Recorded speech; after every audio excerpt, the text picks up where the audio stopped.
Good morning, everybody. Jim Feist in Las Vegas, and I'm joined today by Joe Mack in New York City. Joe, is Eli Manning going to make it through the season, or is he even going to start the season as the starting quarterback for the New York Giants? Well, hello, Jim. Yes, he's going to start. In fact, a lot of people, I guess you saw the soundbite or heard the soundbite of co-owner John Mara the other day. He's putting his trust in Eli Manning. Basically, he said he hopes that first-round draft pick Daniel Jones does not even see the field this year. We all get what he's getting at. And I'll tell you, Manning, he only played one series Friday night in that home win against the Bears, and he looked good. They let him roll out a little bit. He showed pretty good arm, and then they let Daniel Jones play a chunk of the time, and it was kind of good news, bad news with the rookie out of Duke. He did have a couple of fumbles, but nothing seems to shake him, and he played well after. But to get back to what you're saying, I expect Eli Manning to start the year week 1 in Dallas, and really, I think he's going to play until the Giants really if they're 1-5 or something, then maybe there's a change of heart. But I think he's going to be given a fairly long leash here to start the season, and I think we're going to see Eli Manning until and unless things fall apart on the Giants. Yeah, there is some kind of love for Eli. 2 championships, 2 Super Bowl wins, and obviously the ownership and the fan base like him. And when they tried to bench him a couple years ago, that didn't work out very well. But at some point in time, they're going to have to make a change. And I don't expect the Giants to be in contention this year, so I think that change is going to come probably after about 4 games. And that's my guess, unless and I hope there's no injury involved or anything. But that's the way I see it. Anything else going on around the NFL? I just wanted to say there's a lot of media folks in the New York area that seem to think that Manning is going to basically suffer the same fate that he handed to Kurt Warner. That was back in the 2004 season when Warner was really displaced as the starting quarterback and Manning came in after 9 games. But the Giants were 5-4 back then and still very much in a race. And I know Giant fans remember a lot of the players like Michael Strahan and other veterans were really unhappy that the switch is being made. I don't think that's going to be the case this year with Eli Manning. If the Giants happen to be 5-4, which is doubtful, I don't think they're going to say, you know what, we want to get Daniel Jones some action, we'll put him in. I think the Giants are going to ride with Eli until it basically looks like a lost cause. Then you're going to see Daniel Jones. And at that point, at least Eli knows he was given a fair shake, and everyone will feel good about it. The Philadelphia Eagles, who's a big rival, of course, of the Giants, they've been having quarterback problems, and of course their starting quarterback, Wentz, has not been consistently healthy over the years, so they really need a solid backup situation. Sudfeld, Kessler go down, and now they pick up Josh McCown. Now I know he's been a journeyman guy all around, but I happen to like McCown. I think he prepares well. He's got good football instincts. No, he's not a superstar, but he's a good role player. And at times, when he's been starting or relieving, he's done a pretty good job for the teams that he's been with. He's been about with every team in the league over the 17 years. But I think that was a good signing today. They signed him for $2 million guaranteed, which could go up to about $5 million, which is not a bad deal for a 1-year deal. I know neither one of us make that kind of money. No, I like the move too. I know it's going to put McCown's announcing career back on hold for a year, but like you said, you're getting top dollar money here. And I agree with you. I mean, he played a couple of years ago with the Jets. He wasn't really supposed to be the quarterback for the team, but there were injuries, and he played pretty well. He really was a more than representative quarterback. He's got good leadership skills. Everyone seems to love him as a teammate. Like you said, he's played for just about every team in the league, so everybody knows him, and you never hear a bad word about him.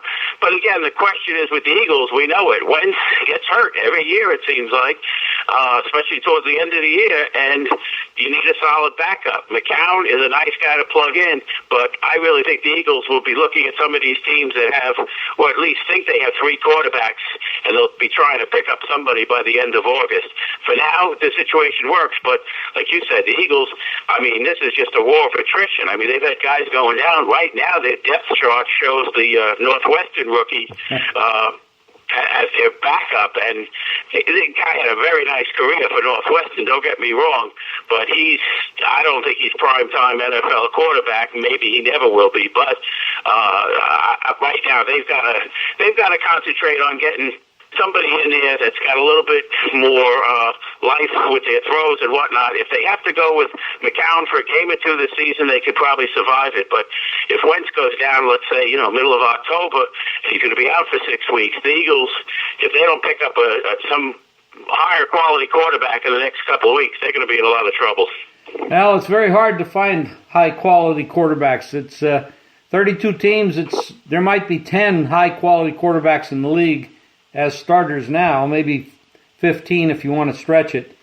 But no, there's not a lot of them out there, and which is why they pay them so much money when they do find them. And of course, a guy like Dak is looking for $40 million. I'll make anybody bet he doesn't get $40 million, but he might get 30, 35.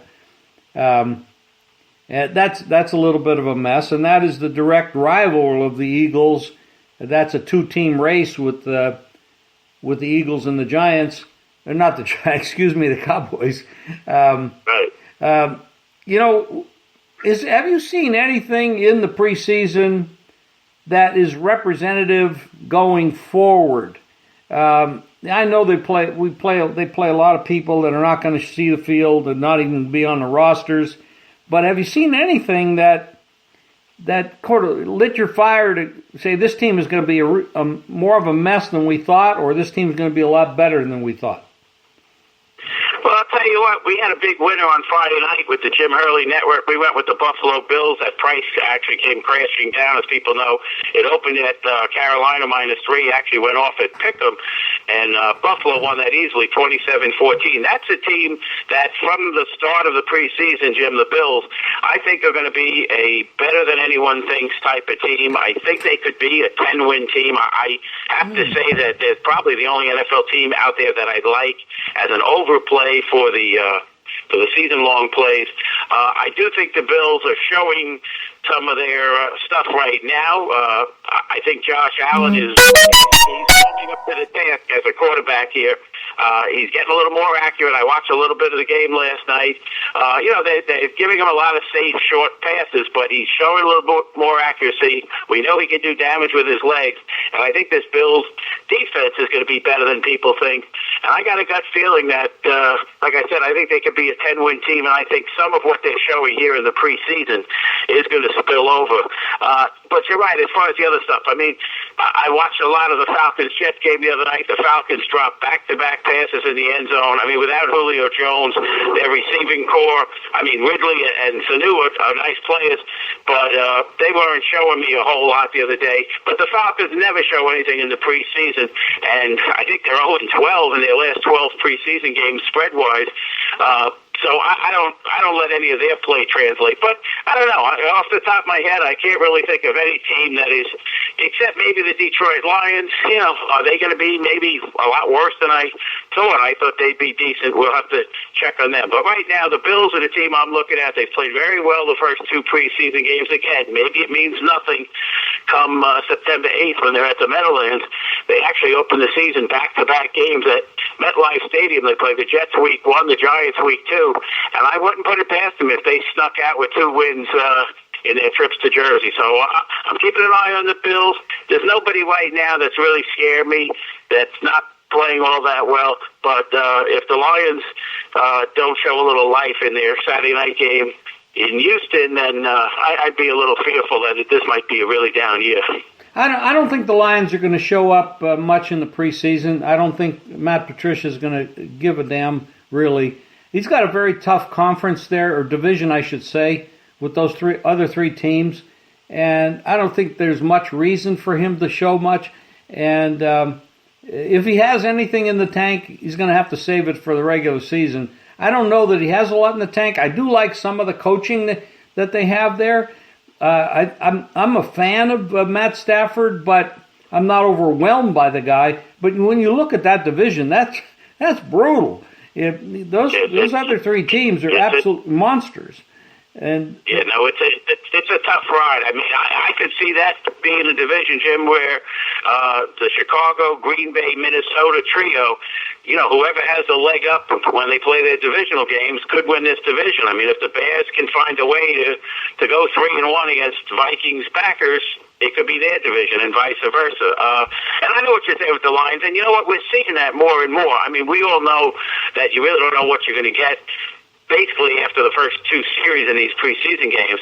But, I mean, look at the Rams for this game in Hawaii. I mean, they didn't even fly over a chunk of their players. I think it's about 25 to 30 players that, they're counting on as either starters or somewhere, on their depth chart. They didn't even fly over to Hawaii. So, I mean, we obviously you throw a team like that out and you just ignore them. And maybe you're right about the Lions. Maybe they're not going to give a whole heck of a lot right now because they really, they're not a very deep team, and maybe they just have to save all their bodies. I mean, we've seen injuries. We've talked about the quarterback spot. We had a Jet linebacker get hurt the other day in Avery Williamson, and the Jets and their first-year coach, Adam Gase, is taking a lot of heat right now because Williamson was in the game with 4 minutes to go left in the first half, and he was the only defensive starter still on the field, and he wound up kind of got whiplashed by a fellow teammate, Friendly Fire, where he got his leg whipped, and he's out for the year. So I think after something like that, you're going to see more and more coaches say, hey, you know what, one series for the starters and out, and that's it. Yeah, and I don't blame them. The preseason is, for me, it's about evaluating, and what you need to do in practice is get everything, all your timing together and everything. And the preseason, because it's such a physical sport, I mean, you can get hurt in any sport, but football's, right up there at the top, in American sports. Right. I mean, let's face it, they got to do something with this preseason. Jim, you and I have had this discussion last year. I'm sure you've had it with people. I've had it with people. Obviously, 4 games. I know back in the day, we remember when there were 6 games in the preseason, but 4 games is too much.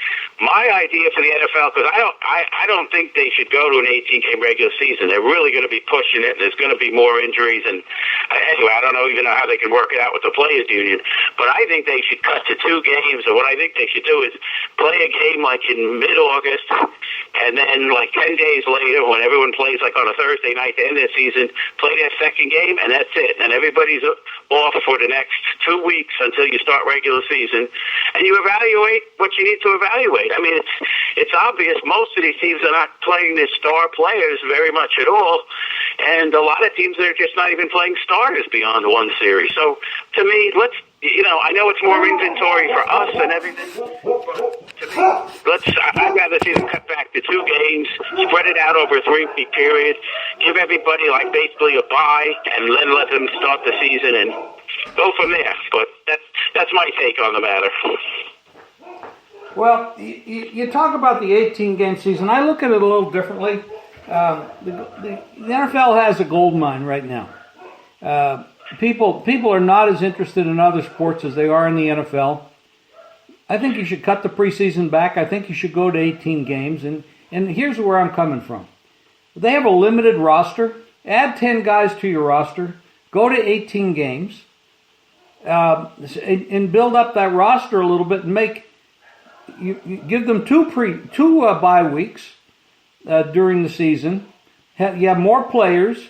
I don't think you're going to see more injuries if you do those things. If you can get hurt in a preseason game just as easily as you can anything else. But I kind of look at you have the golden goose right now. I think you got to play it for all it's worth.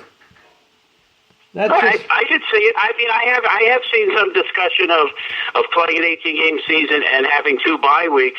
And again, maybe it's just the TV part of it. But let's face it, we know that years ago, I don't know how many years back, maybe 18, 20 years ago, the NFL stopped playing Labor Day weekend because as much as they are a golden goose, their ratings were not as good as they would have liked. Because let's face it, it's the last weekend of the summer, and especially people in the Northeast and Midwest who know they're going to have long winters ahead, they're out there barbecuing and whatnot, and the TV ratings were not good. And years ago when the NFL stopped playing Labor Day and started playing the following Thursday or the following weekend, if they went to what you're saying, an 18-game schedule, unless they jigger the schedule in some way, they're going to have to be playing Labor Day weekends, which I don't think they want to do, or they're going to have to play late August, and I don't know if that's what they want to do either. So I'm not saying it's not workable. I mean, there's been talk for a long time that the NFL has no problem backing itself up into middle of their season as opposed to the first Sunday. So maybe they would still start where they are, and everything just gets moved back, and next thing you know, we're watching, Super Bowl 55, on February 17th. It could happen. And then, and that's one thing that I've heard over the years, that way, the next day when it's President's Day and it's a national holiday, people have the day off after Super Bowl, because we all know nobody goes to work the day after the Super Bowl. So anyway, they can do it. I'm not saying it's not doable. I think the big problem is the players are not going to agree to it. But you know what? Money talks, and if there's enough money, maybe the players will sign off on it. They'll cave in for money. They all do. They gotta. You got to think about this. I mean, these guys have short lifespans as a football player. Yeah, the top guys are making so much money, it maybe doesn't matter, but not everybody makes that big money. And to get a bigger paycheck it's that short life when they're retiring in their 30s. That leaves them with a big vacuum the rest of the way. Joe, what do you have going on this weekend that Jim Hurley do you want to talk about? Well, again, we had a big winner last night. It was a nice play on the Buffalo Bills, and we plan on cashing more this weekend. There's a handful of games on the Saturday schedule. We touched on one of them with Dallas playing the LA Rams over in Honolulu tonight, and as I said, most of the Rams didn't even bother to check their boarding passes and head to the 50th state. So we've got something to say about that game. We're going to definitely have opinions on the Sunday games. You got the Saints at the Chargers. That's a late afternoon game, or 4 o'clock Eastern time game, and then you got the Seahawks Vikings on prime time on Fox. So we're going to be checking in with that. All that people have to do is call us. Toll-free number out there, Jim. It's 1-800-323-4453. That's the Jim Hurley Network. We've been around since 1985. I've been part of the crew for the last 25 years. We really do well in the preseason. We've won about 65% of our plays the last 5-6 years. This year, we're a little bit above 500 to get started. We've made money so far. We're looking to make more. 1-800-323-4453. Our website is jimhurley.com. That's Jim, Hurley, Hurley.com. So people can sign up. There's good deals. You can sign up now, get the rest of the preseason. All the college football, which starts next Saturday already, and then all the regular season for the NFL. We got some good deals. Check in with our sales folks, and they'll let you know. 1-800-323-4453. Thank you, Joe. I appreciate today's podcast, getting up on a Saturday morning. Of course, it's a little later in New York, and I'm sure it's hot and steamy there again. It's very hot out here as well. We'll talk again next week after we get through this second week of the preseason, and we'll get into some baseball also. Maybe on Tuesday we'll talk again, Joe. Jim, that always sounds great, and it's always a pleasure. Thank you. Thank you. Take care. Make sure you go to jimfeist.com as well for my plays, and we'll see you again in a few days.